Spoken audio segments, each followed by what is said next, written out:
Hello everyone, this is Ms. Joyner and I welcome you to our social studies lesson for today. Our unit will begin on learning our economy.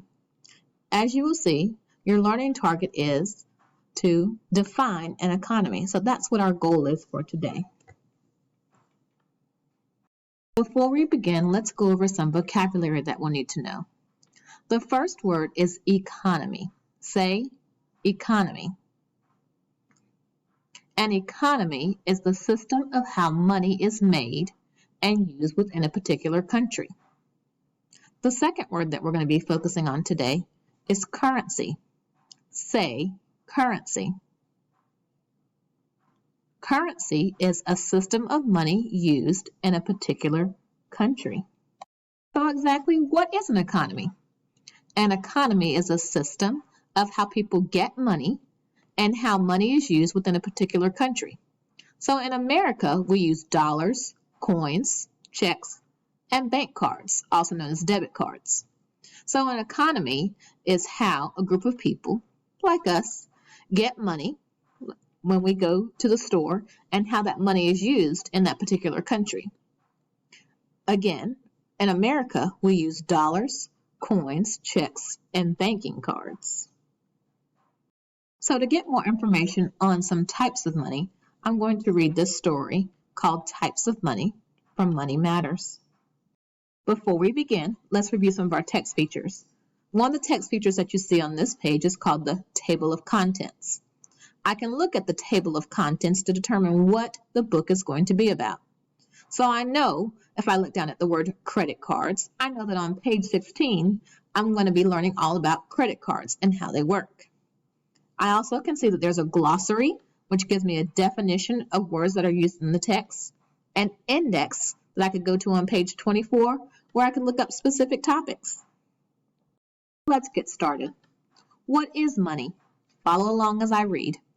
How do people pay for things they need and want? They use money. Money pays for goods and services. Money has value because people agree on what it is worth. Long ago, people used beads, beans, and salt as money. They also used shells, stones, and metals. Today, most countries have their own kind of money. A country's money is called its currency. Now let's read about cash. Cash is made up of coins and bills. Pennies, nickels, dimes, and quarters are common American coins.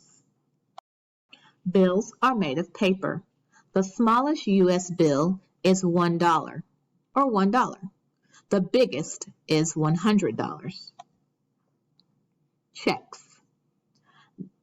People have checking accounts at their bank. They write checks to other people, companies, and stores.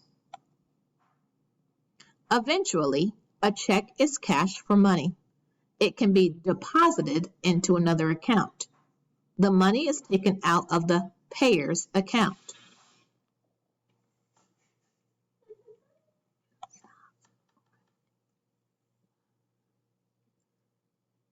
Credit cards. Credit cards let people borrow money to buy things right away. Then they pay for them later. Credit cards are helpful for buying costly items. Parts of a credit card contain the account number and your name. Credit card payments are due every month. People who cannot pay the full amount pay extra money later. This money is called interest. Using money wisely.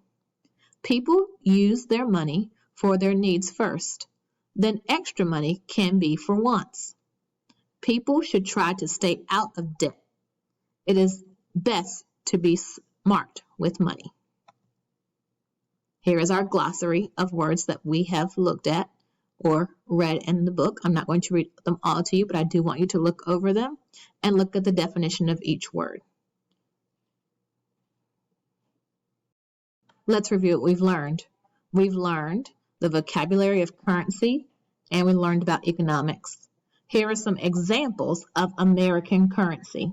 I'm going to post this document in Seesaw for you to be able to look at and use at a later date. You'll see that we have the penny, the nickel, the dime, the quarter, dollar bills, bank cards, and checks.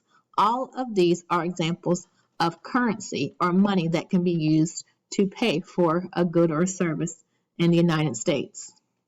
So your question that you're going to have to answer, and this question will be a response that you'll have to add onto Seesaw and turn in, is based on what you've watched in the video and everything that you have learned, what is an economy? I look forward to seeing your responses. See you again on Thursday for another social studies lesson.